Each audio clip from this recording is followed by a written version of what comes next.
Hello, good morning everybody. Myself Pawan Jha, Director Vijay Study Circle, welcomes all of you in this live class for the new session, or that is for JPSC Mains. Coming Mains, जो अब 14वें JPSC mains के examination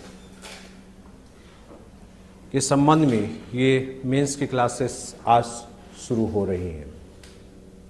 सबसे पहले तो आप सबको इसमें interest दिखाने के लिए धन्यवाद, क्योंकि अधिकतर स्टूडेंट यही नहीं समझ पाते हैं कि क्या ये मेंस की तैयारी के लिए अभी सही समय है या ना, और अधिकतर की असफलता की वजह भी शायद यही है जब वो डिसाइड नहीं कर पाते कि मेंस कब पढ़ना चाहिए।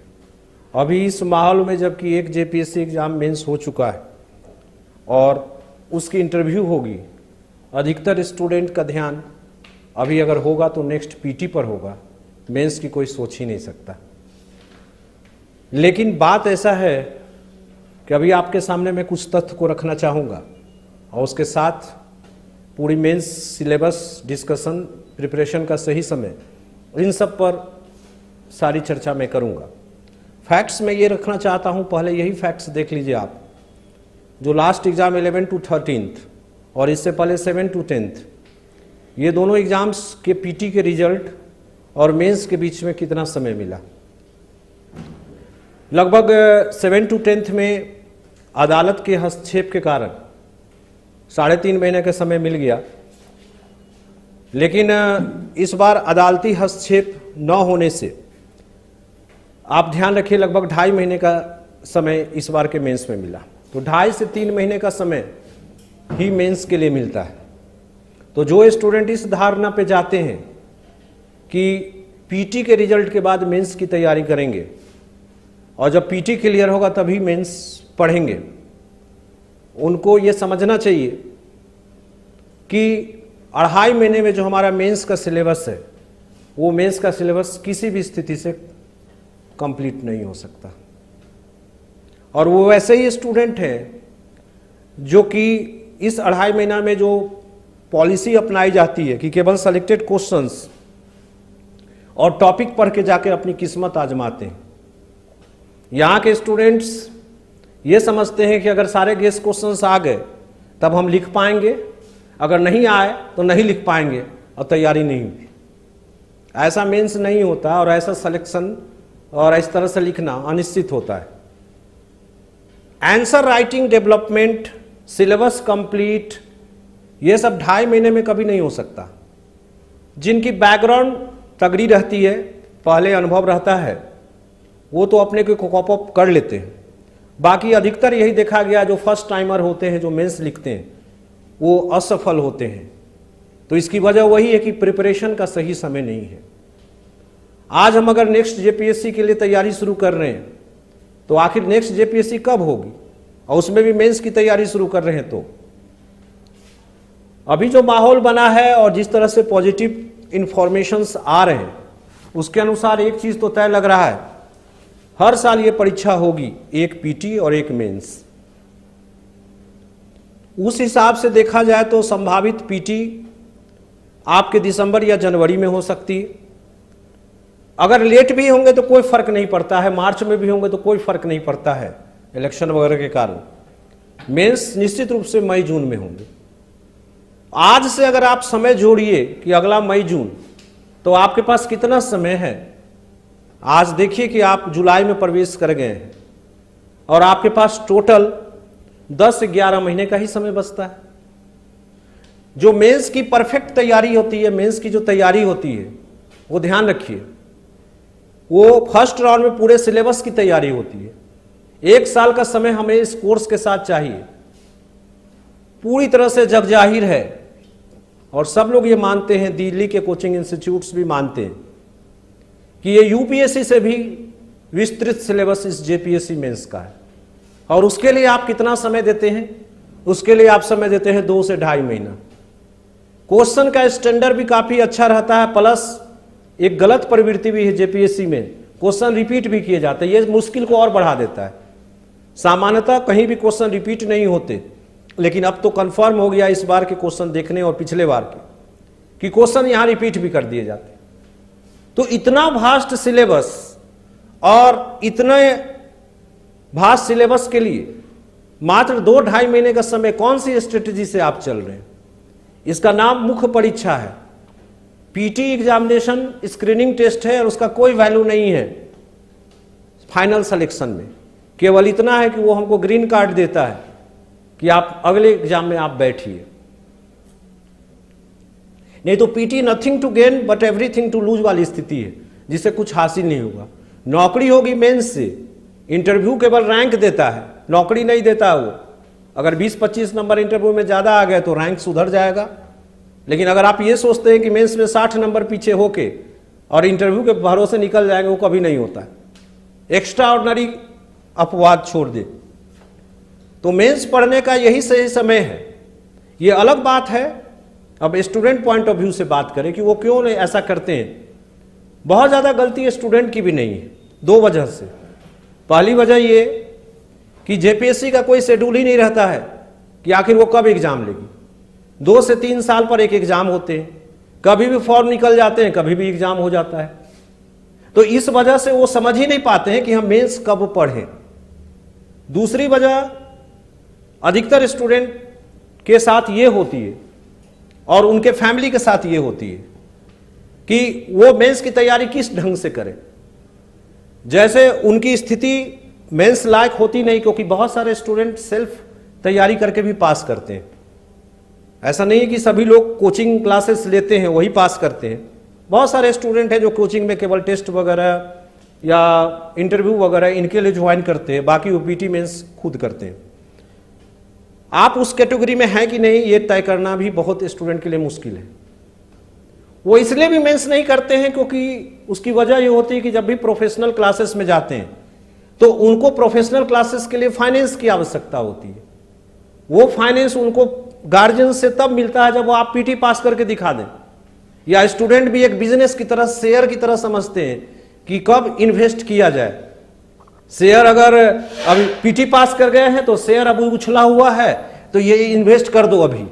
वो शेयर मार्केट की तरह समझते हैं कि अब इन्वेस्ट का सही समय है जब ये बच्चा पीटी पास कर गया। उसी तरह से कई बार ऐसा होता है कि ऐसा कैंडिडेट सोचते हैं, गार्जियन तो सपोर्ट कर रहे हैं, गार्जियन तो एग्रीकल्चर बैकग्राउंड के हैं और उनको पता भी नहीं है कंपटीशन क्या है। वो तो केवल चाहते हैं कि मेरे बच्चे का भविष्य अच्छा हो, सिविल की तैयारी करें। तो कई बार गार्जियन तो फाइनेंस के लिए तैयार होते हैं, स्टूडेंट ही समझते हैं कि नहीं अभी शेयर का भाव गिरा हुआ, अभी आवश्यकता नहीं है। इस वजह से बहुत सारे लोग पीटी के बाद आते हैं। कोचिंग तो वो करते हैं लेकिन पीटी के बाद आते हैं। तो ये डिसीजन आपको पहले लेना पड़ेगा कि आपको कोचिंग की आवश्यकता है कि नहीं।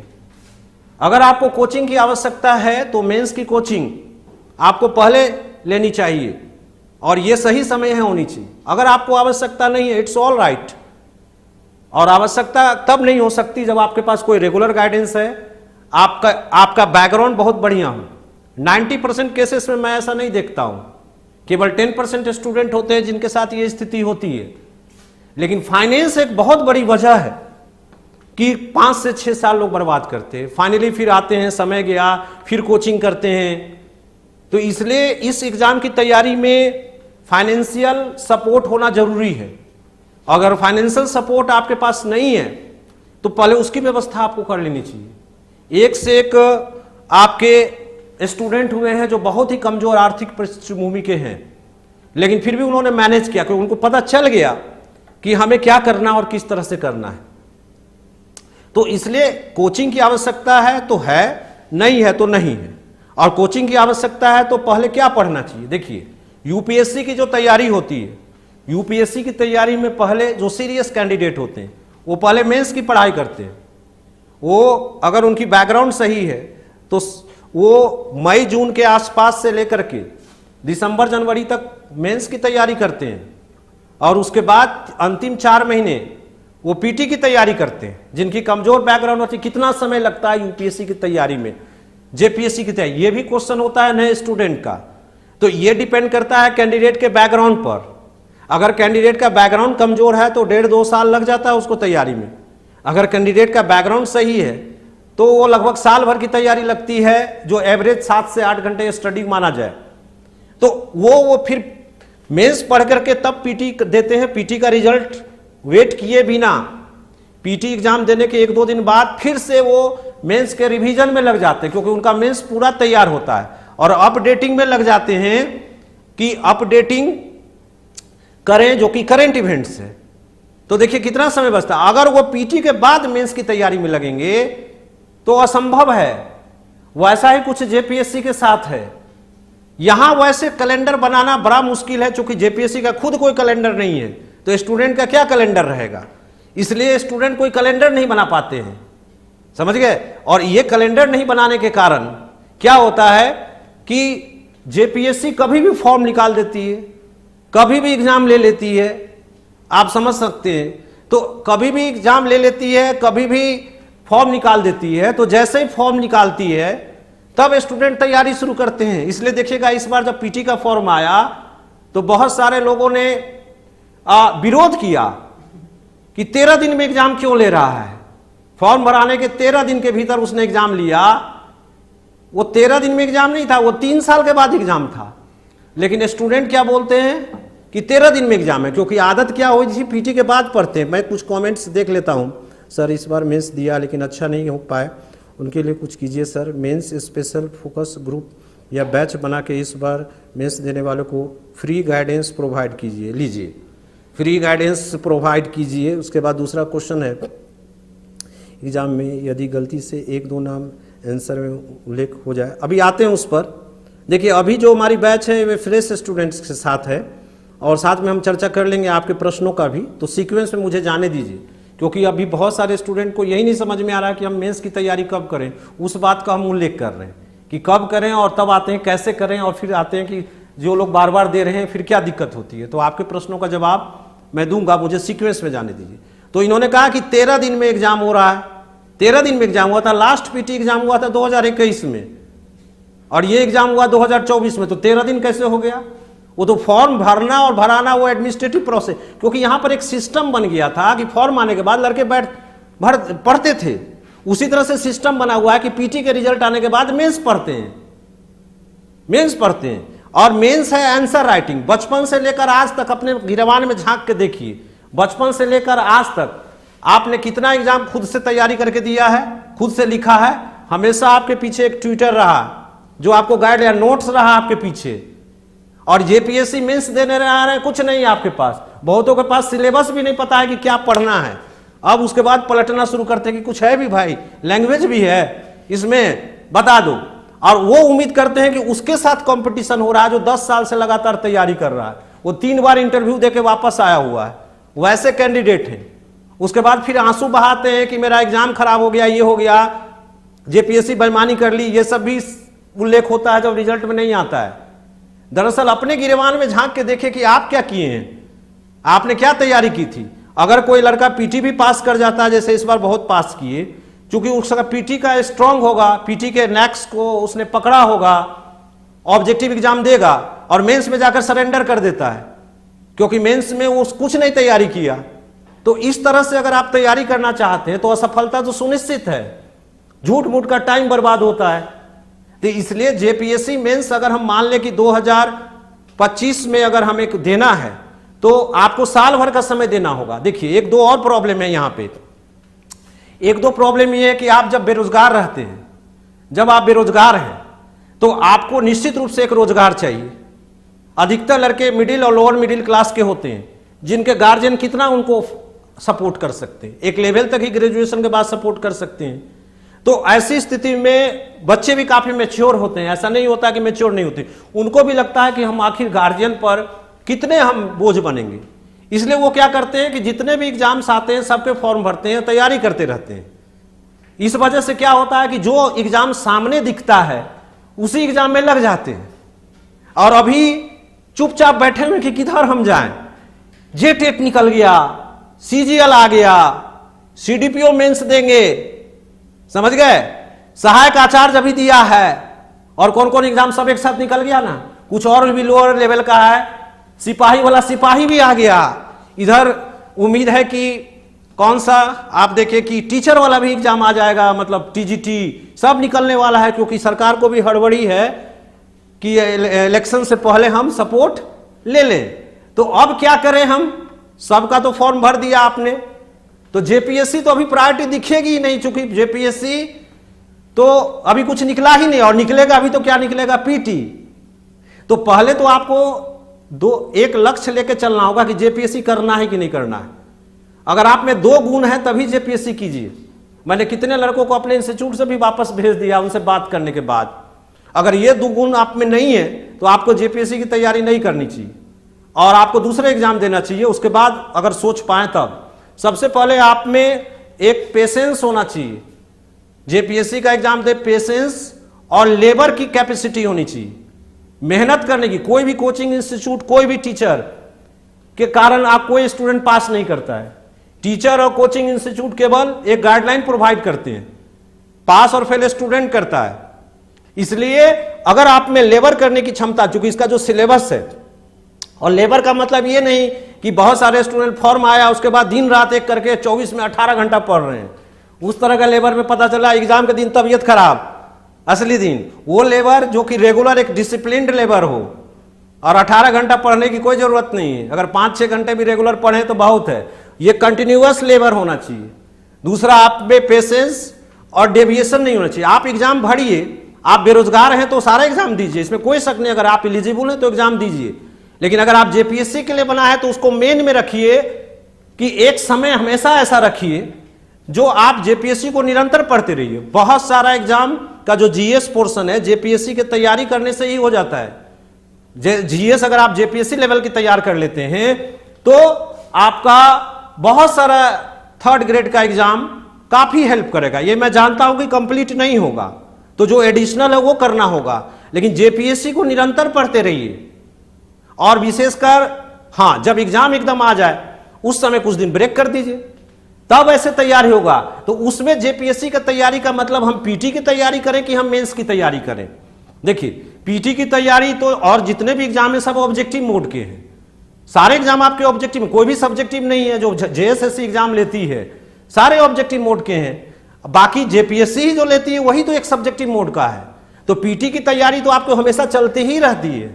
मेन है कि मेंस का समय कहां आता है, तो वो मेंस के लिए 1-आध घंटा समय, 2 घंटा समय आपको रखना चाहिए। और कोई पर्टिकुलर एग्जाम का अगर नजदीक आ जाता है समय, उस समय मेंस को बंद कर देना चाहिए।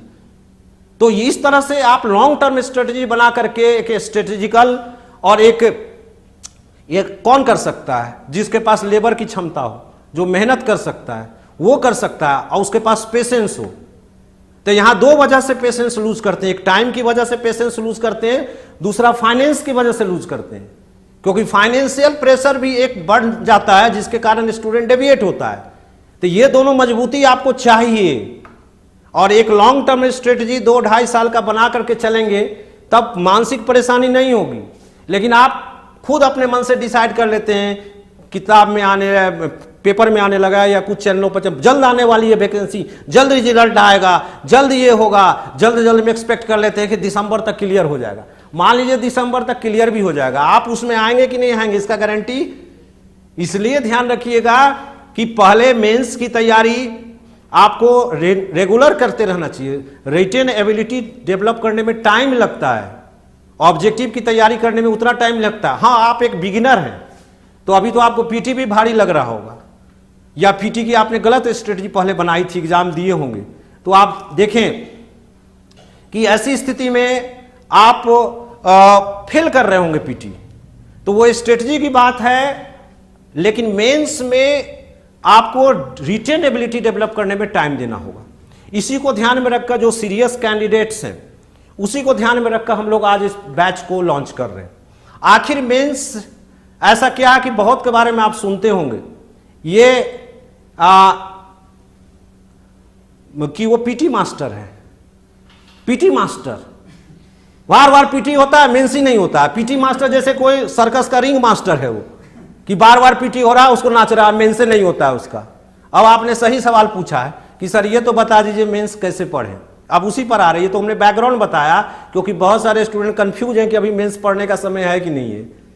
तो मेंस पढ़ने का यही समय है। अब आइए कि कैसे पढ़ें। इसके लिए आपको तुरंत डिसीजन लेना होगा कैसे पढ़े में, और दोनों का पढ़ाई का तरीका अलग होता है। पहला डिसीजन आपको ये लेना होगा कि आपको पढ़ाई कैसे करनी है। या आप सेल्फ स्टडी की तरफ जाना चाह रहे हैं कि आप प्रोफेशनल गाइडलाइन की तरफ जा रहे हैं, ये डिसीजन आप पहले ले लीजिए। प्रोफेशनल गाइडेंस, दोनों में डिफरेंस आएगा। अगर आप प्रोफेशनल गाइडेंस की तरफ जा रहे हैं तो इनके अनुसार चलना होगा जो आपको गाइड कर रहे हैं। अगर आप सेल्फ स्टडी की तरफ जा रहे हैं तो सारा कुछ आपको करना होगा और बाकी रिसोर्सेस, तरह तरह के रिसोर्सेस जो आपका यूट्यूब वगैरह में है, वहां से आप अपना डायरेक्शन प्राप्त कर रहे हैं। तो ये डिसीजन सबसे महत्वपूर्ण है, ठीक है। सेल्फ स्टडी का डिसीजन आपने किस आधार पर लिया? सेल्फ स्टडी का डिसीजन अगर आपकी क्वालिटी बढ़िया है, आपकी बेस बढ़िया है, आप अपने को मानते हैं कि हमारा बेस अच्छा है और बैकग्राउंड, मतलब बेस का मतलब बैकग्राउंड अच्छी है और मैं कर सकता हूं, सारी जानकारी हमको है, आप सेल्फ स्टडी। अधिकतर लड़के सेल्फ स्टडी का इसलिए चुनते हैं दो वजह से।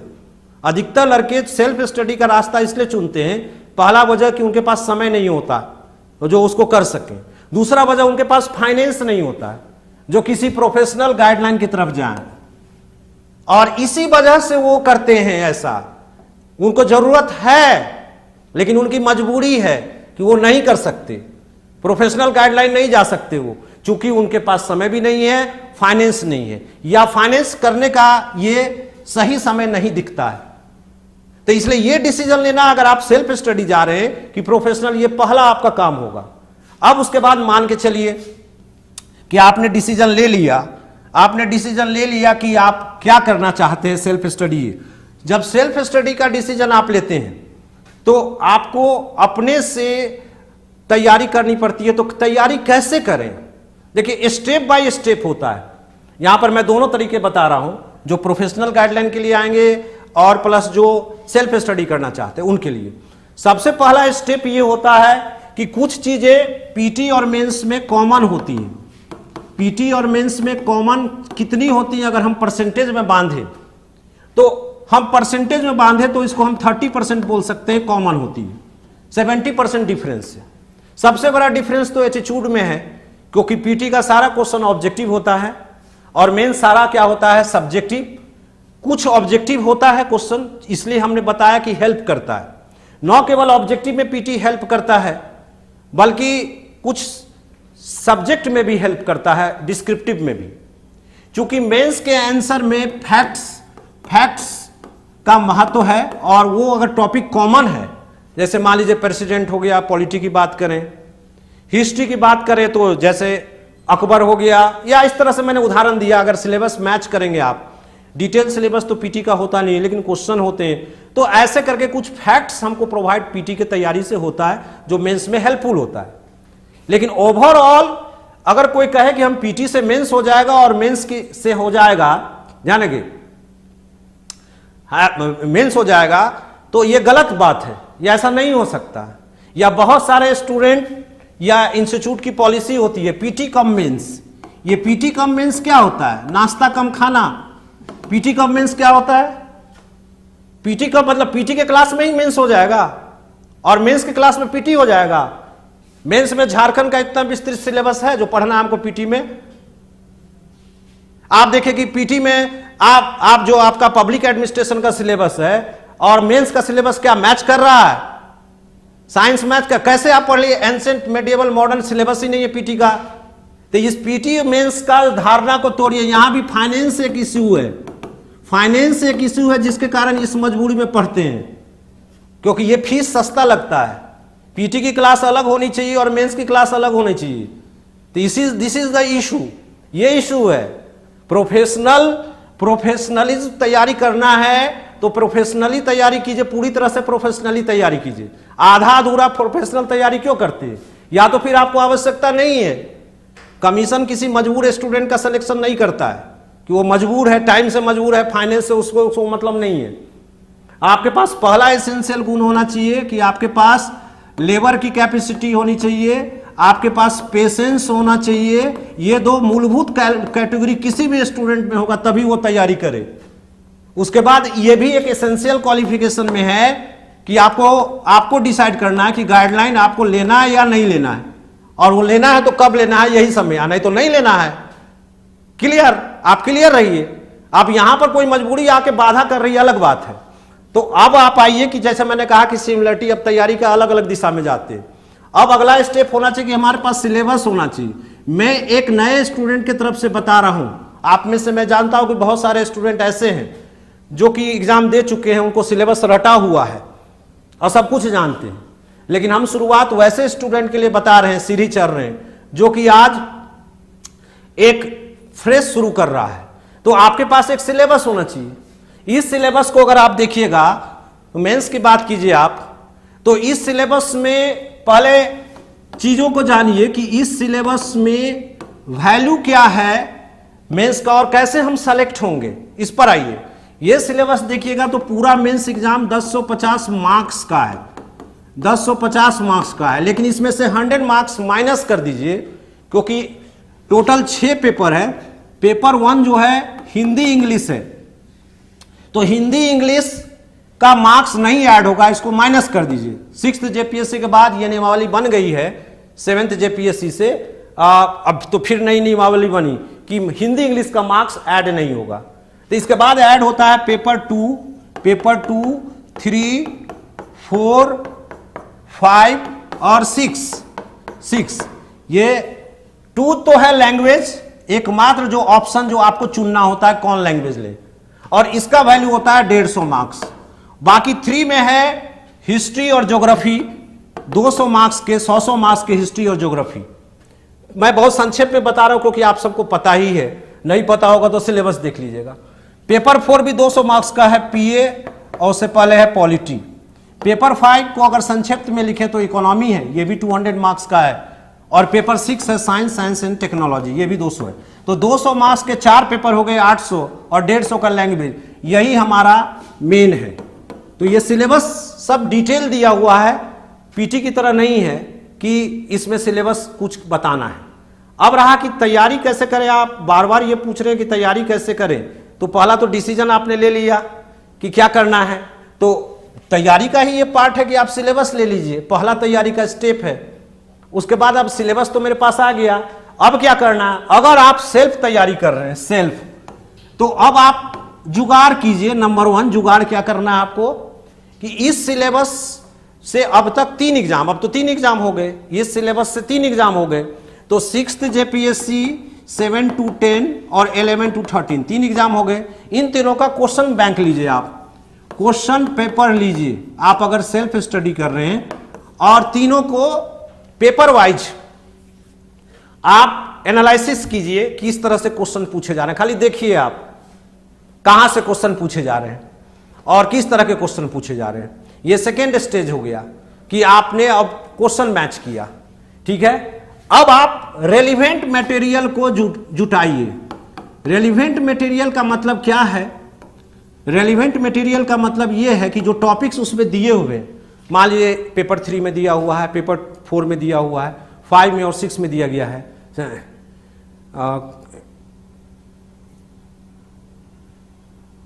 आपने ये पूछा तैयारी से ज़्यादा कि एल ख्याते कमेटी की रिपोर्ट का क्या हुआ, जिसमें प्रीमियर सर्विस का रिकमेंडेशन है, और 14 जेपीसी कब तक आएगी, आ रहे हैं उस पर कि क्या हुआ और कैसे होगी। रेलिवेंट मटेरियल कैसे जुटेगा? रेलिवेंट मटेरियल जुटाने का 2-3 तरीका होता है। जो सेल्फ तैयारी कर रहे हैं उनको सबसे पहले नोट्स की बजाय टेक्स्ट बुक पढ़ना चाहिए। टेक्स्ट बुक, उससे उनका दायरा विस्तृत होगा, उसका दायरा विस्तृत होगा। हर सब्जेक्ट का एक टेक्स्ट बुक है। जेपीएससी मेंस के साथ प्रॉब्लम यह है कि कोई भी टेक्स्ट बुक किसी भी सब्जेक्ट का नहीं है। यूपीएससी के साथ है, जैसे इंडियन इकोनॉमी में अगर हम बात करें कि इंडियन इकोनॉमी आप यूपीएससी के लिए पढ़ना चाहते हैं तो किसकी किताब लोग रिकमेंड करते हैं? रमेश सिंह की किताब। आप अगर पॉलिटी देना चाहते हैं तो लक्ष्मीकांत की किताब रिकमेंड की जाती है। पॉलिटी तो आपका लक्ष्मीकांत से कवर हो जाएगा, लेकिन इकोनॉमी का 20% भी रमेश सिंह से कवर नहीं होगा। जेपीएससी का आपका इकोनॉमिक्स का 20% भी कवर नहीं होगा। उसी तरह से आप देखें, अवस्थी और माहेश्वरी पब्लिक एडमिनिस्ट्रेशन के लिए अच्छी किताब है, बीएल फारिया भी है। इन दोनों किताब को मिला भी देंगे तब भी जेपीएससी का सिलेबस नहीं होगा। ये समस्याएं हैं इसमें। आपको फिर भी आप सेल्फ स्टडी कर सकते हैं। आप अगर 3-4 किताबों को लेंगे तो निश्चित रूप से वो टॉपिक्स मिल जाएंगे। आपको टॉपिक्स मिल जाएंगे तो आपको इस तरह से किताबों को जुटाना होगा कि कहां है, कौन सी किताब है। देखिए ये तो जग जाहिर है, आप तो 10 बार चैनल घुमाइएगा, कि यूपीएससी के लिए और जेपीएससी के लिए कौन किताबें हैं, तो आपको 50 चैनल मिल जाएंगे। और इक्वली रेलिवेंट किताबें हैं, जैसे कि अगर हम बात करें पॉलिटी की, तो लक्ष्मीकांत की किताब कोई पढ़ना चाहता है, कोई उसको नहीं पढ़ के डीडी बसु की किताब भी पढ़ सकता है। तो आप देखिए कि इक्वली वो बेटर है।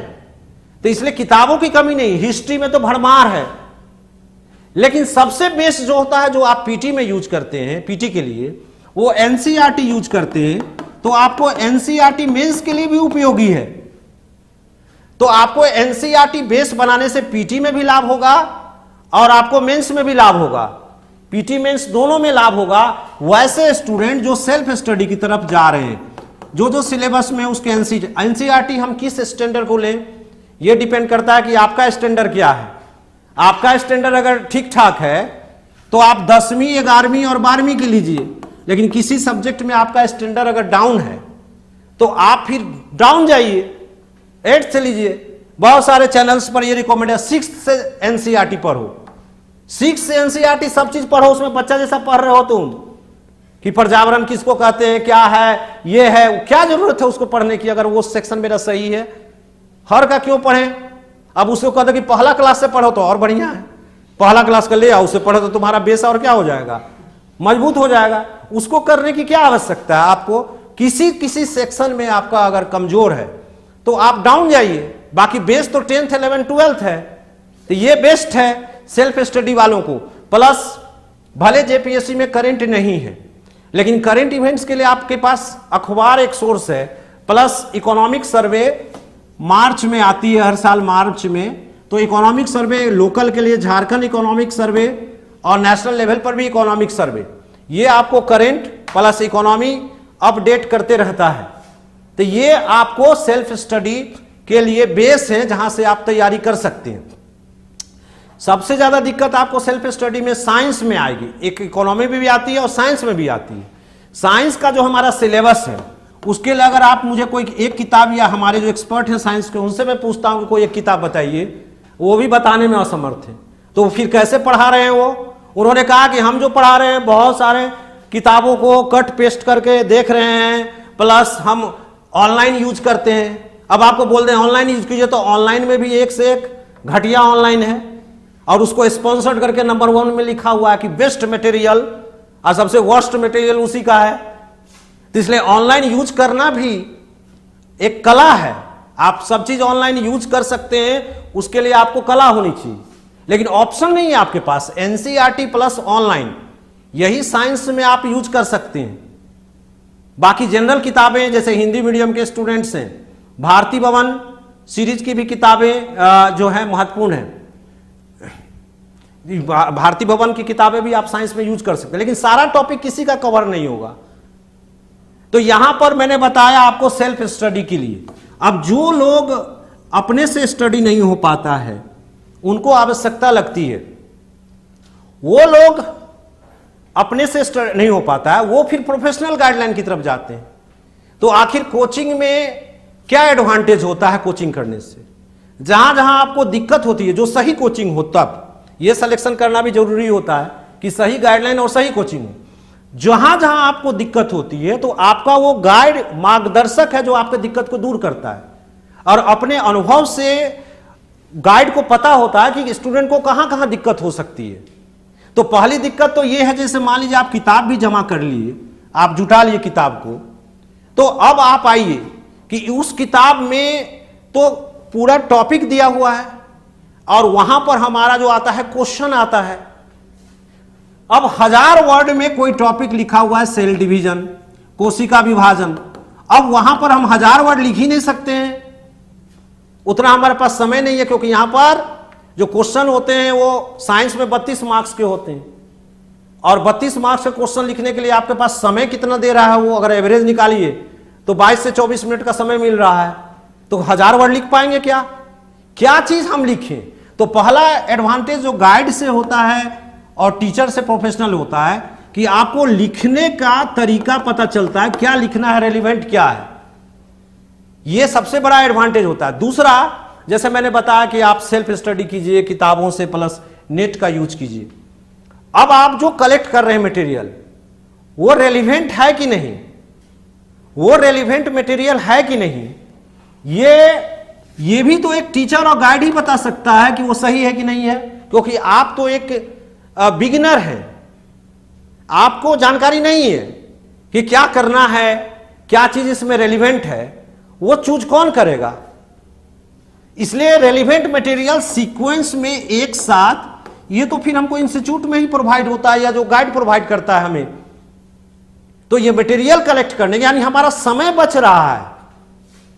उसके बाद क्लासेस करने से तीसरा फायदा क्या होता है कि हर टॉपिक में जो कॉन्सेप्चुअल पार्ट है, जैसे मान लीजिए हिस्ट्री आप देखिए, आप राजा राम मोहन राय पढ़ लिए, आप दयानंद सरस्वती पढ़ लिए, आप सोशियो रिलीजियस रिफॉर्म मूवमेंट पढ़ लिए। हमारा क्वेश्चन इस तरह से आता है, why Raja Ram Mohan Roy is pioneer of Indian renaissance, उनको भारतीय पुनर्जागरण का अग्रदूत क्यों कहते हैं। अब ये चीज लिंकिंग, ये चीज, ये कॉन्सेप्ट हम कैसे समझ पाएंगे। हमारा जैसे अभी था डेमोग्राफिक डिविडेंड, जननांकी लाभांश इकोनॉमी में था, हो सकता है आप पढ़ करके उसका कुछ दूसरा मीनिंग लगा रहे हो। तो ये कॉन्सेप्ट वाइज चीजें, कॉन्सेप्ट क्लियरेंस, किस क्वेश्चन में क्या आंसर लिखना है, और रेलिवेंट मटेरियल, मतलब तीन चीजें एडवांटेज होती हैं प्रोफेशनल गाइडलाइन से। अगर अच्छा प्रोफेशनल गाइडलाइन है तो पहली चीज होती है कि रेलिवेंट मटेरियल, आपको उपयुक्त सामग्री उपलब्ध होती है। दूसरा होता है आपका आंसर राइटिंग का। इसी से रिलेटेड तीसरा पार्ट होता है कि आपकी कॉन्सेप्ट क्लियर होती है।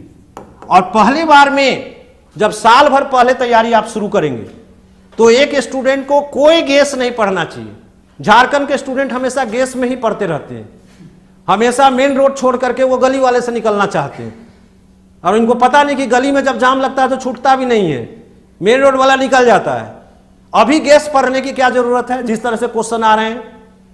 पूरा एंसेंट में केवल सिंधु ही छोड़ा था और सिंधु से ही क्वेश्चन आ गया, समझ गए। तो ऐसा यहां स्थिति है, रिपीट हो रहे हैं क्वेश्चन। तो ऐसे में आपको फर्स्ट टाइम अभी जब तैयारी करेंगे, होल सिलेबस आपको पढ़ना चाहिए, शॉर्टकट कुछ नहीं। तो ये इंस्टीट्यूट से आपको प्रॉपर फायदा होता है। बाकी फिर देखिए कि मैंने पहले ही आपको कह दिया कि आपको तय करना होता है कि आप किस दिशा में जाएं। अगर आप कोई डिसीजन कोई मजबूरी में ले रहे हैं वो तो अलग बात हो गया, वो तो पर्सनल आपकी मजबूरी होगी। लेकिन अगर आप चॉइस से ऐसा कर रहे हैं, इसका मतलब आप समर्थ हैं इन चीजों को करने में। तो समर्थ है तो कंपटीशन का सामना करना होगा आपको, और कंपटीशन का सामना में अगर आपकी स्ट्रेटेजी सही रही तो ऐसे लोग पास कर जाते हैं, और जो नहीं टिक पाते हैं वो बाहर हो जाते हैं। ऐसा नहीं है कि जो प्रोफेशनल गाइडलाइन लेते हैं वो सब लोग पास कर जाते हैं, ऐसा भी नहीं है। इसलिए तो मैंने कहा कि प्रोफेशनल गाइडलाइन केवल एक असिस्टेंट है, वो एक सहायक है जो आपको रास्ता दिखा रहा है। जैसे अगर आपको यहां से रांची रेलवे स्टेशन जाना है और आप एक अनजान व्यक्ति हैं शहर के लिए और फिराल लाल पर खड़े हैं, तो आप अगर जाना चाहते हैं तो हो सकता है आप इधर से उधर भटक जाएं, लेकिन एक गाइड असिस्टेंट आपको सीधा रास्ता बता देगा कि सीधे ओवर ब्रिज जाओ और फिर लेफ्ट टर्न कर जाना, तो आप पहुंच जाएंगे, क्योंकि उसने केवल गाइड किया। जाना तो आप ही को है, जाएगा कौन, आप ही जाइएगा। लेकिन उसी में है कि किस तरह का गाइड है। बुड़बक गाइड होगा, पहले हो सकता है स्ट्रेट की जगह पहले भेज देगा दाहिने कि सही चौक से सीधे चले जाओ, फिर कचहरी, कचहरी से फिर घुमाएगा किधर, लालपुर, उधर से बहु बाजार, थोड़ा सा बुड़बक रहा। उससे भी महाबुड़बक है, वो पहले कांके भेज देगा, और महाबुड़बक होगा वो पहले रामगढ़ भेजेगा कि पहले रामगढ़ चले जाओ।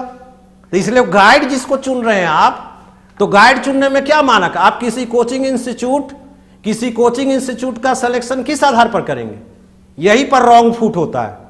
आप जो किसी कोचिंग इंस्टीट्यूट का सिलेक्शन करते हैं, पहले तहकीकात कर लेनी चाहिए आपको। तहकीकात ये नहीं कि उसके दावों से आप तहकीकात करें। आप सिविल सर्विसेज की तैयारी बहुत व्यवस्थित ढंग से होती है और बहुत टाइम लगता है। अगर आपके कॉन्सर्न में कोई सिलेक्टेड कैंडिडेट्स हो, एक नहीं 10-5 से पता कीजिए, आप उनके वीडियोस को देखिए जो यूट्यूब वगैरह में दिए जाते हैं, उसके स्टैंडर्ड क्वालिटी को देखिए, केवल नारों पर नहीं जाइए, दावों पर मत जाइए, खुद 1-2 डेमो क्लास लेकर देखिए। ऐसे कर करके आप उस पर कीजिए, उसकी बजाय आप 2 चीजें देखते हैं और यही गलत तरीका है। पहला चीज आप क्या देखते हैं, पहले आप क्लेम्स को देखते हैं। मैं भी कितनी बार क्लास लेता हूं, सबसे पहले यही सवाल आता है, कितने लड़के यहां से पास किए? पता नहीं होता कितने लड़के यहां से पास किए। मतलब इतने लड़के मैं बोल दूं तो तुम भी पास कर जाओगे क्या? और मैं बोल दूं कि 200 लड़के पास कर गए तो मान लीजिए कि 200 पास कर गए, तो ये क्या है? तो पहला तो आप दावों को, क्लेम्स को छोड़ दीजिए, तो इस पर आप चयन करते हैं कि इससे कितना पास हुआ। अगर बोल दे 10 पास किया तो बरगलाया हुआ कोचिंग में लगता है 10 से पास किया, ये तो बोल रहा है कितना पास किया, 70। ये चयन का आधार हो गया। दूसरा आधार हो गया कि फी कितना है। फी जैसे एक कपड़ा के साथ एक फ्री, समझ गए? तो कोई कोचिंग इंस्टीट्यूट बोला कि पेपर 3 के साथ पेपर 4 फ्री, तो वो अट्रैक्टिव हो गया आपके लिए, क्योंकि एक ही फीस में दोनों हो जाएगा। निरमा वॉशिंग पाउडर है, समझ गए ना? ये कौन सा आधार हुआ आपका? ये कौन सा आधार हुआ आपका सिलेक्शन करने का? आपका आधार जो मैंने बताया उस पर आप लिखिए। क्वालिटी देखिए, आप क्लासेस को देखिए, सक्सेस रिकॉर्ड देखिए, आप इसको देखिए। इन आधारों पर आपको चयन करना चाहिए। उसके बजाय आप रॉन्ग फुट ले लेते हैं, और यही कारण होता है कि 1 साल 2 साल के बाद आपको पछताना पड़ता है। और फिर सही दिशा, या तो आपको कोचिंग लेनी है, आपको कोचिंग नहीं लेनी है। अगर आपने तय कर लिया कि कोचिंग लेनी है, तो फिर आपको डिसाइड करना हो कि अब इसमें हम किस आधार पर चयन करें। तो इन चीजों पर आप चयन कीजिए, और जो भी कीजिए आप, या तो पर्सनल तैयारी कीजिए या प्रोफेशनल गाइडलाइन लीजिए। आपको साल भर का मेंस में समय लगेगा। साल भर का इसलिए समय लगेगा कि आप 24 घंटे मेंस थोड़े ही पढ़िएगा। जो स्ट्रेटजी हमने आपको बताया उसके हिसाब से आपको आप 2 से 3 घंटा पर दिन एवरेज दीजिएगा, जबकि कोई एग्जाम का प्रेशर नहीं है। अगर एग्जाम का प्रेशर आ जाता है तो बीच में ब्रेक भी करना होगा। अब है कि कोचिंग से क्या आपको एडवांटेज होगा कि ये जो 2 घंटा पढ़ाई के लिए कहा गया, आप कोचिंग में ये 2 घंटा समय दीजिए, बाकी घर पर जाकर पीटी और अन्य एग्जाम पर आप समय दीजिए। 2 सब्जेक्ट आपका डेवलप होगा। 2 सब्जेक्ट एक साथ पढ़ाई होगी तो 2 सब्जेक्ट आप डेवलप होने दीजिए। क्लास में रिटेन हो रहा है, घर पर जाकर अभी मेंस के लिए कुछ मत कीजिए। कुछ नहीं भी कीजिएगा तब भी वो आपका डेवलप हो रहा है। 2 घंटा अगर आप ऑनलाइन दे रहे हैं तो घर से ऑनलाइन करने का मतलब हो गया कि 2 घंटा आपका क्वालिटी पूरा मिल रहा है ऑनलाइन पर। अगर आप ऑफलाइन आ रहे हैं तो 1 घंटा और जोड़ दीजिए। 3 घंटे का समय अगर आप मेंस के लिए दे रहे हैं तो पर्याप्त है आपके लिए अभी से। और कोई एग्जाम, मान लीजिए आप सीजीएल एग्जाम दे रहे हैं, ठीक है, तो सीजीएल का मान लीजिए फाइनल हो गया तो 15 दिन पहले इन क्लासेस को छोड़ दीजिए। इनको ध्यान रखिए। तो आप इस बात को ध्यान रखिएगा कि इन बातों को अगर आप फॉलो नहीं करेंगे तब तक आपको सिलेक्शन बेस्ड तैयारी नहीं होगी। सिलेक्शन तो अलग बात है। अब हम लोग कैसे जाएंगे? देखिए, हम लोग अभी मेंस की क्लास शुरू किए हैं। शुरुआती कुछ दिन में अभी तो एक ही सब्जेक्ट लेंगे, चूंकि एकदम न्यू है, सारे बच्चे न्यू हैं, तो थोड़ा सा लोड बढ़ा नहीं सकते। अभी तो एक ही सब्जेक्ट होगा।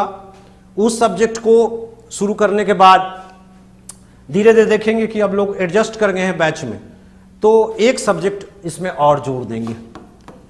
एक सब्जेक्ट जोड़ देंगे, यानी 2 सब्जेक्ट अभी लेके जाएंगे। उससे ज़्यादा अभी कुछ महीने इस चीज़ को नहीं करेंगे।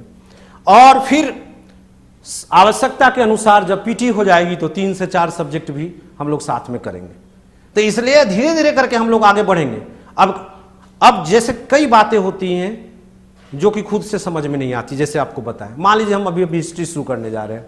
अब हिस्ट्री देखिए, मेंस का अब हिस्ट्री सब्जेक्ट है, एक सब्जेक्ट पॉलिटी है, इकोनॉमी है, ज्योग्राफी है। ये सारे सब्जेक्ट हमारे हैं, ठीक है। हर सब्जेक्ट का एक एटीट्यूड होता है, उससे उस तरह की बातें उसमें लिखनी होती है।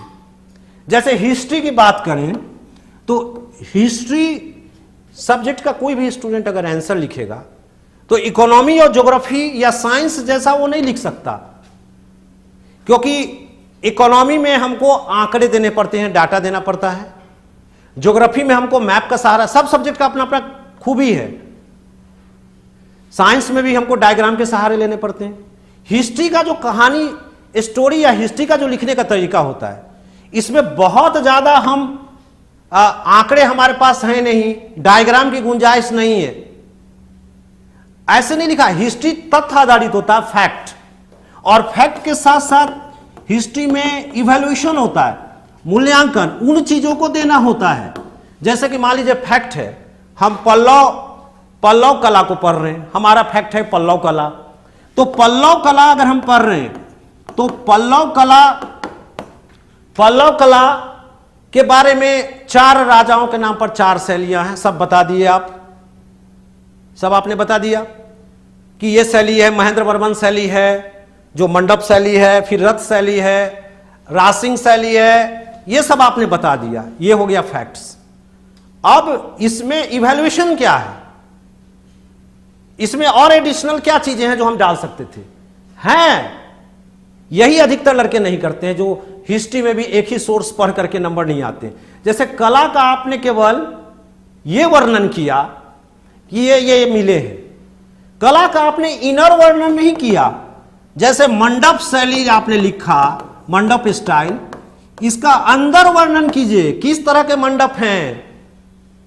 ये जो मंडप हैं, जैसे मैं उदाहरण के लिए बताऊं, ये बौद्ध जो हैं, बुद्धिस्ट गुफा, उसी पर आधारित थे, ये बहुत डिफरेंस नहीं था। तो ऐसे से इनर चीजें लिखना होगा आपको। ये इवैल्यूएशन, इवैल्यूटरी, एडिशनल फीचर्स, उन चीजों को लिखना होता है। नोट्स अच्छा है कि बुरा, एक समय के बाद खुद तय होने लगेगा कि अच्छा है कि बुरा है। अभी आपको कुछ समझ में नहीं, अभी जो भी देखेंगे सब अच्छा ही लगेगा, क्योंकि आपको कोई आइडिया ही नहीं है। लेकिन इतिहास में भी, जैसे आजकल जो कॉपी चेक हो रही है और इस बार भी देखेंगे ही, इतिहास में भी ऐसा नहीं है कि केवल हम पैराग्राफ वाइज ही लिखें। इतिहास में भी बहुत सारी चीजें हैं जिसको कि हम डायग्राम, फ्लो चार्ट, इसके द्वारा दिखा सकते हैं जहां अवसर हमें मिले। जैसे मान लीजिए कि मॉडर्न आर्ट हमको दे दे, तो आर्ट वगैरह में हमारे पास गुंजाइश है। मान लीजिए हम स्तूप लिख रहे हैं, तो एक हल्का सा स्केच खींच दें हम स्तूप का, और वो स्तूप का हम अगर हम इस तरह से बना देते हैं तो हमें नंबर आएगा। इसका ये मतलब नहीं कि अशोक आया तो अशोक का मुंह बना दीजिए ऐसे, ये अशोक है, ठीक है, ये है अशोक, समझ गए। अकबर को बना दीजिए अशोक जैसा जिसे, इसका ये मतलब नहीं है। बहुत सारे लड़के इररिलेवेंट भी डालते हैं, तो लेकिन यहां पर गुंजाइश है, बना दें आप। साम्राज्य विस्तार आ रहा है मान लीजिए मौर्य का, तो मौर्य का साम्राज्य विस्तार को आप मैप से दिखा सकते हैं। तो ऐसा गुंजाइश जहां जहां इस तरह का दिखता है, ये सारा चीज मान लीजिए अभी एक जनरल बात बता रहे हैं, लेकिन जब टॉपिक वाइज बताने लगेंगे, इतना हमारे पास समय होगा, तो उसका एडवांटेज तो मिलेगा ही ना, उसका एडवांटेज तो आपको मिलेगा। तो आपको वो काम करना चाहिए, उस तरह से तैयारी करनी चाहिए। सर सीजीएल एग्जाम के बाद एडमिशन लेंगे सिलेबस को थोड़ा स्लो कीजिएगा। देखिए अभी इन्होंने कहा कि सर सीजीएल एग्जाम के बाद एडमिशन लेंगे, अभी स्लो कीजिएगा। देखिए ये तो ऑलरेडी अभी स्लो जाएगा ही, लेकिन ऐसा हम कहें ना कि जेपीएससी अलग है। जब हम जेपीएससी पढ़ा रहे हैं तो पूरी तरह से कॉन्सेंट्रेट किस पर है, जेपीएससी। हमारे पास आप जिस कोर्स के लिए आएंगे, जो स्टूडेंट जिस कोर्स के लिए आएंगे, मेरा काम है उस तरह का सर्विस देना। जो जेपीएससी आएंगे हम इस कारण से नहीं दे। हाँ, तब ये होता है व्यवहारिक बात कि हमारे बहुत सारे स्टूडेंट, इसमें से भी बहुत सारे स्टूडेंट सीजीएल दे रहे होंगे, तो स्वाभाविक है कि हो सकता है कुछ दिन क्लास भी बंद कर दें, ऐसा हो सकता है। लेकिन हमारा फोकस तो मेनली जेपीएससी रहेगा। अब सीजीएल में लड़के आएंगे, उसको हम जेपीएससी मेंस पढ़ाने लगे कि चलो तुम जेपीएससी मेंस पढ़ लो, वो किस लिए आए हैं? क्वेश्चन जो हमारे पास आया, मान लीजिए टेस्ट बैठा हो सीजीएल का, उसमें दे दे जेपीएससी का क्वेश्चन, उस पर ऊपर चेंज कर ले। इसलिए जिस कोर्स में जो आए, इसी को प्रोफेशनलिज्म बोलते हैं। आप जिस कोर्स में आए उस कोर्स का सर्विस मिलना चाहिए। झारखंड में मैं प्रोफेशनलिज्म लाने की कोशिश करता हूं तो बहुत सारे लोगों को बुरा लगता है, लेकिन प्रोफेशनलिज्म अपने आप में बुरा नहीं है। बस है कि आपने अधूरा प्रोफेशनलिज्म देखा है। अधूरा प्रोफेशनलिज्म यह होता है कि केवल एडमिशन ले लिया और सर्विस क्वालिटी नहीं मिली। ये प्रोफेशनलिज्म नहीं है। आपको ये प्रोफेशनलिज्म, ये कोचिंग भी एक तरह का बिजनेस ही है और एक प्रोफेशनल है। इसको ऐसा दे देते हैं। एक डिबेट में मैं गया था, बहुत सारे कोचिंग वाले जुड़े हुए थे वहां पे। उस डिबेट में आए कोचिंग वाले ने कहा कि ये तो वैदिक काल से ही गुरुकुल की परंपरा रही है, भारत में ऐसे ही शिक्षा दी जा रही थी। मुझे भी बोलने का अवसर मिला तो मैं एकदम उलट गया, सब मुंह देखने लगे मेरा, कि वो लोग सब गुरुकुल बोल रहे थे, गुरु होते हैं, गुरु की पूजा होनी चाहिए, ये होना चाहिए। अब मुझे ये बताइए, मैंने उन लोगों से पूछा, अगर भारत में गुरुकुल की परंपरा रहती तो कोचिंग होता ही नहीं। गुरुकुल सिस्टम ठीक रहता, हमारा एजुकेशन सिस्टम ठीक रहता तो कोचिंग आता। कोचिंग तो तब आया है जबकि आपका स्कूल और कॉलेज और ये पढ़ाई सही नहीं हुई है। अन्यथा टीचर से एक्सपेक्टेड है कि सारा चीज वो पढ़ाएगा स्कूल कॉलेज में, फिर उसको कोचिंग की क्या जरूरत है। यहाँ केजी का भी कोचिंग हो रहा है, केजी का एक तरफ वहां एडमिशन लिया और केजी का पढ़ा रहा है, तो कोचिंग का उद्भव ही हुआ है। जबकि हमारा स्कूल उसमें गुरुकुल बोल रहे हैं, गुरुकुल में पैसा लेता था क्या? तो ले लो, अभी भी दे रहा है, चावल देगा चावल ले लो, जूता दे रहा है जूता ले लो, तो मांग रहे हो पैसा, फिर बोलते गुरुकुल वाला। हॉस्टल को बोल दे रहा है गुरुकुल, हॉस्टल में पढ़ने का मतलब क्या हो गया? गुरुकुल। तो आपको तो पहले कॉन्सेप्ट ही गलत है आपकी। कोचिंग प्रोफेशनल इंस्टीट्यूट है और एक तरह का बिजनेस एक्टिविटी है। इसको एक मैच्योर स्टूडेंट, जब हमारे पास स्टूडेंट आते हैं, वो भी इस बात को जानते हैं, वो भी एक बात, और जो सर्विस बेस्ड देगा वो सरवाइव करेगा। एक तरह का ये सर्विस सेक्टर है। गवर्नमेंट ऑफ इंडिया भी और सीजीएसटी एसजीएसटी 18% चार्ज कर रही है कोचिंग पर।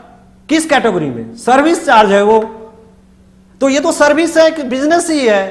तो इसमें गुरुकुल की, हाँ ये अलग बात है कि ये एक ऐसा बिजनेस है जिसमें कि ज्ञान है, नॉलेज है, एजुकेशन है, इसलिए वो सम्मान अलग हो जाता है कि कोई छोला बेच रहा है और कोई यहां पर पढ़ा रहा है। तो दोनों का पर्पस भले एक हो, लेकिन तरीका क्या होता है? अलग है और कार्य अलग है, इसलिए वो सम्मान अलग हो जाता है। लेकिन उस लायक रहेगा तब मिलेगा। ये तो पता चला पैसा ले लिया, उसका पढ़ाया भी नहीं, तो रास्ते में भी गाली देगा, 2-4 थप्पड़। कभी देखते हैं ना कि टीचर को स्टूडेंट ने पीट दिया, अब जो महाऋषि होंगे वो बोलेंगे कि ऐसा नहीं करना चाहिए। अब ये तो पूरा कहानी नहीं देखेगी वो कैसा टीचर था जिसको पीटा स्टूडेंट ने। हो सकता है वो पिटाई लायक हो, इसलिए पीट दिया उसको। तो उसमें ले आएंगे कि गुरु की परंपरा है, एकलव्य रहा है, द्रोणाचार्य रहा है, ये सब ले आते हैं। इस चीजों को छोड़िए और प्रोफेशनल पढ़ाई कीजिए। तो ये क्लासेस, अब देखिए पीटी की क्लास 8 बजे से 10:10 तक है और 10:30 से अभी 11:30 तक इस वीक में। अब एक वीक के बाद 12:30 तक ये क्लासेस में पीटी की क्लास अलग होगी, मेंस की क्लासेस बिल्कुल क्या होगी? अलग होगी। तो इसलिए ध्यान रखिएगा पीटी और मेंस की क्लासेस अलग होगी। अभी हम लोग अब कल से टॉपिक की शुरुआत करेंगे और हमारा पहला टॉपिक जो होगा, सब्जेक्ट होगा, वो हिस्ट्री होगा। कल हिस्ट्री में से आकर हम सिलेबस डिस्कशन करेंगे और साथ ही साथ डिस्कशन टॉपिक पर भी अब शुरू कर देंगे। आप लोगों को केवल मेंस के लिए क्या करना है कि अलग कॉपी लाना है, अलग के लिए। पीटी के साथ उसको घाल-मेल मत कीजिएगा, समझ गए? पीटी की कॉपी अलग रहेगी और मेंस की कॉपी अलग रहेगी, उसको कैरी कीजिए।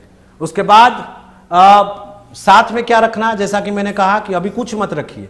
अभी आपका बहुत सारा एग्जाम अगर आप दे रहे हैं तो अभी वैसा कोई भी चीज़ आपको एक्स्ट्रा मैं नहीं कहूँगा रखने का। हाँ, एकदम से फ्री हो, जिनके पास अभी और कोई एग्जाम नहीं हो, इसी पर डिवोटेड हो, तो आप अभी एनसीईआरटी को ही लेकर चलिए। जो मेंस के लिए भी मैं कहूँगा कि एनसीईआरटी बुक को 11th-12th का लेकर चलिए। और एंशिएंट हिस्ट्री आप पढ़ रहे हैं तो ध्यान रखिए कि अगर आपकी हिंदी मीडियम है तो केसी श्रीवास्तव की किताब को आप पढ़ सकते हैं। अगर आपकी इंग्लिश मीडियम है तो डी.एन. शाह और रोमिला थापर, इनकी किताब को आप यूज कर सकते हैं। हालांकि ये दोनों हिंदी मीडियम में भी उपलब्ध हैं। तो ऐसी स्थिति में ध्यान रखिए। चलिए अब आप लोग का 1-2 क्वेश्चन का जवाब दे दें। सर, जेपीएससी मेंस का सिलेबस पढ़ने से बीपीएससी के कितना परसेंटेज मेंस सिलेबस कवर होगा? जी हो पाएगा। देखिए, जेपीएससी के सिलेबस पढ़ने से बीपीएससी का सिलेबस मुझे लगता है अगर परसेंट में बात करूं तो लगभग 25 से 30% कवर होगा, उससे ज़्यादा नहीं। उसका पैटर्न थोड़ा अलग है, बहुत सारे चीज़ वहाँ पर हैं, जैसे डीआई वगैरह हैं, करेंट इवेंट्स हैं, अलग से सेक्शन हैं। तो साइंस टेक का भी उसका स्टैंडर्ड थोड़ा अलग होता है। लेकिन हिस्ट्री में आपको फ्रीडम स्ट्रगल में और आपको पॉलिटी में हेल्प ज़्यादा मिलता है, टू सम एक्सटेंट इकोनॉमी में। लेकिन कुल मिलाकर परसेंटेज में 25% ही होगा। उसका सिलेबस और पैटर्न एकदम अलग है। Sir, JPSC final cut off कितना जा सकता है, इसके लिए तो मैंने अलग वीडियो ही बनाया था, उस पर चर्चा नहीं कर सकते। तो अब मुलाकात होगी नेक्स्ट क्लास में। आप सब जो मेंस के लिए इंटरेस्टेड होंगे आप संपर्क कीजिए, हमारे संपर्क नंबर पर आप कांटेक्ट कीजिए डिटेल जानकारी के लिए। 7004468258 पर आप संपर्क कीजिए। Have a good day to all of you.